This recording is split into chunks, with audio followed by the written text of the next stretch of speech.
Hello दोस्तों, स्वागत है आपका आपके अपने लीगल चैनल सोच पर प्रहार में। मैं हूं सनी शर्मा। और दोस्तों, कल मुझे कंसल्टेशन पर एक कॉल मिली थी। उस कॉल के दौरान मुझे पता चला कि लोगों के मन में एक बहुत बड़ी कंफ्यूजन है और वैसे भी आमतौर पर भी धारणा रहती है कि जो पत्नियां हैं शादी के बाद उनका पति की प्रॉपर्टी पर 50% का राइट होता है। इससे पहले भी मैंने कई लोग ऐसे देखे हैं जो कि अपनी प्रॉपर्टी को किसी और के नाम ट्रांसफर करने लगते हैं डिस्प्यूट होते ही पत्नी के साथ, क्योंकि उन्हें लगता है कि कहीं ऐसा ना हो कि डिस्प्यूट के बाद जो उनकी वाइफ है वो उनकी प्रॉपर्टी में 50% का अपना राइट मांगने लग जाए, तो उससे पहले पहले प्रॉपर्टी को किसी और के नाम ट्रांसफर कर दो। तो दोस्तों, इस बात में कितनी सच्चाई है कि जो पत्नी है वो आपकी प्रॉपर्टी में 50% ले सकती है, इस बात को आज मैं इस वीडियो में बताऊंगा। साथ ही साथ ये भी बताऊंगा कि यदि पत्नी को प्रॉपर्टी में राइट है तो कितना राइट है और कब राइट है। दोस्तों, ये एक बहुत ही इंपॉर्टेंट टॉपिक है। जो भी आपके मैट्रिमोनियल इश्यूज होते हैं वहां पर ये बहुत मैटर करता है। तो आज मैं इस कानून को पूरी बारीकी से बताने वाला हूं कि आपकी वाइफ को आपकी प्रॉपर्टी पर कितना राइट होता है और कब राइट होता है या फिर राइट नहीं होता है, ये केवल एक वहम है। तो दोस्तों, पूरे कानून की जानकारी के लिए बने रहिएगा मेरे साथ इस वीडियो में एंड तक। और यदि आपने अभी तक चैनल को सब्सक्राइब नहीं किया है तो चैनल को सब्सक्राइब करके नोटिफिकेशन बेल पर जरूर क्लिक कर दें, ताकि जब भी मैं ऐसी कोई लीगल पोस्ट लेके आऊं उसकी जानकारी आपको सबसे पहले मिले। तो चलिए दोस्तों, पूरे कानून को बारीकी से समझते हैं। दोस्तों, कई बार तो देखने में यह भी आता है कि शादी ही इस वजह से की जाती है कि सामने वाले के पास इतनी प्रॉपर्टी है और शादी करने के बाद इसमें 50% हिस्सा मांगना है। कुछ लोग इस प्रवृत्ति के भी होते हैं, सब नहीं, मैं सबकी बात नहीं कर रहा हूं, इसलिए इसे अन्यथा ना ले। अभी अधिकतर महिलाओं के दिमाग में भी ये होता है कि भाई उनका जो है उनकी पति की प्रॉपर्टी पर 50% राइट है और वो डिस्प्यूट के दौरान अपने पति को ये थ्रेट भी करती हैं, ये धमकी भी देती हैं बार बार कि मैं जो है आपकी प्रॉपर्टी में राइट मांग लूंगी। दोस्तों, ये बात कितनी सच्ची है कि वो राइट मांग सकती है या नहीं मांग सकती? तो जनरली दोनों के मन में ये रहता है कि 50% प्रॉपर्टी राइट जो है वो वाइफ का है। तो यहां मैं आपको बता दूं कि हमारे कानून में ऐसा कोई भी प्रावधान नहीं है जो कि पत्नी को आपकी प्रॉपर्टी पर राइट देता हो। 50% तो बहुत बड़ी बात है, 10% का भी उसको राइट नहीं है। उसको केवल और केवल मेंटेनेंस का राइट है, वो भी कुछ शर्तों के अधीन। इस पर मैंने बहुत सारे वीडियोस भी बनाए हैं, बहुत सारे जजमेंट्स भी डाले हैं, तो उन वीडियोस के लिंक भी मैं नीचे डिस्क्रिप्शन में दे रहा हूं। आप पूरी जानकारी चाहते हैं वहां जाकर के उन वीडियोस को देखकर आप पूरी जानकारी भी ले सकते हैं।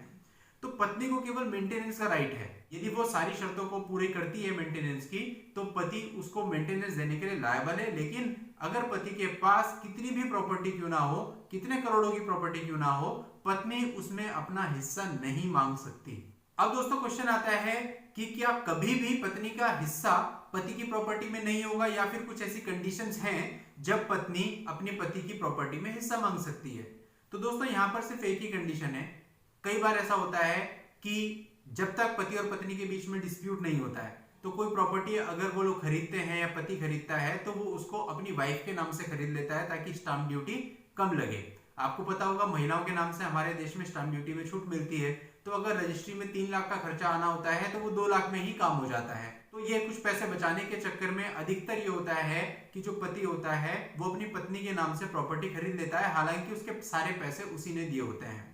तो ऐसे केस में यदि डिस्प्यूट हो जाता है और आपने कोई लैंड खरीदी है या कोई हाउस खरीदा है और उसका टाइटल पत्नी का है, यानी कि वो पत्नी के नाम से खरीदा गया है, तो ऐसी प्रॉपर्टी के लिए पत्नी क्लेम कर सकती है और वो प्रॉपर्टी पत्नी की ही मानी जाएगी, भले ही उसके सारा पेमेंट जो है वो आपने किया हो। इसलिए यहाँ पर टाइटल इंपॉर्टेंट है कि किसके नाम से प्रॉपर्टी खरीदी गई है। यदि वो पत्नी के नाम से खरीदी गई है तो फिर वो उसकी डिमांड कर सकती है।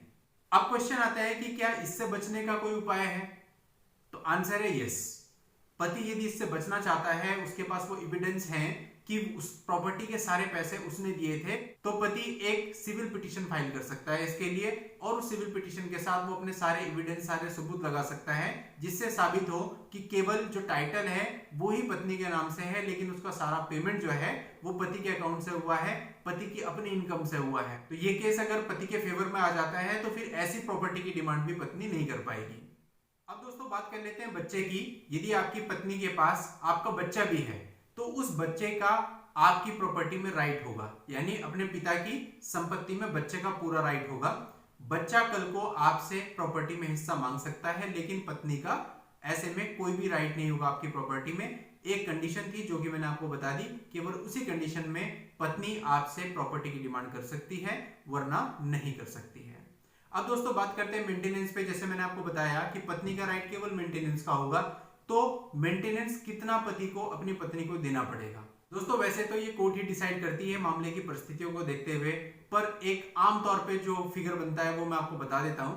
आमतौर पर ये होता है कि पति की सारी एसेट्स और लायबिलिटीज को देखने के बाद कोर्ट ये डिसाइड करती है कि जो उसकी नेट इनकम है उसका 25% मेंटेनेंस जो है वो पत्नी को दिया जाए। अब नेट इनकम से मतलब है कि उसके पास टोटल जितनी भी इनकम है उसमें से उसके सारे खर्चे पहले माइनस कर दिए जाए, उसकी लायबिलिटी का सारा पैसा माइनस कर दिया जाए, उसके बाद पति के पास जो पैसा बचता है उस पैसे का 25% पत्नी को दे दिया जाए। अब ऐसे में दोस्तों यदि पत्नी के पास बच्चा भी है तो उसके मेंटेनेंस का क्या होगा? तो ऐसे में बच्चे का भी 25% ही मेंटेनेंस होता है, लेकिन ये 25% टोटल पति को बियर नहीं करना होता, आधा आधा बियर करते हैं, यानी आधा पत्नी बियर करेगी, आधा पति बियर करेगा, यानी 12.5% जो मेंटेनेंस है वो पति को देना पड़ेगा और बाकी का 12.5% पत्नी को देना पड़ेगा। तो इस तरह से पति को टोटल मेंटेनेंस यदि पत्नी और बच्चा दोनों है तो पत्नी को 25% और बच्चे को 12.5% पे करना पड़ेगा।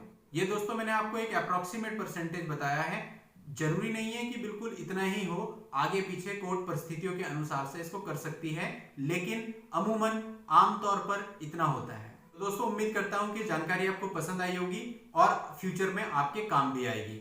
अगर आप अपनी पर्सनल प्रॉब्लम के लिए भी मुझसे कांटेक्ट करना चाहते हैं तो इस वीडियो के नीचे डिस्क्रिप्शन में मेरा व्हाट्सएप नंबर दिया हुआ है, उस पर आप व्हाट्सएप मैसेज करके अपनी अपॉइंटमेंट बुक कर सकते हैं। तो दोस्तों अगर वीडियो पसंद आई हो तो वीडियो को लाइक और शेयर जरूर कीजिएगा। नेक्स्ट वीडियो में नई लीगल जानकारी के साथ मैं आपसे फिर मिलूंगा, तब तक के लिए goodbye and thank you for watching.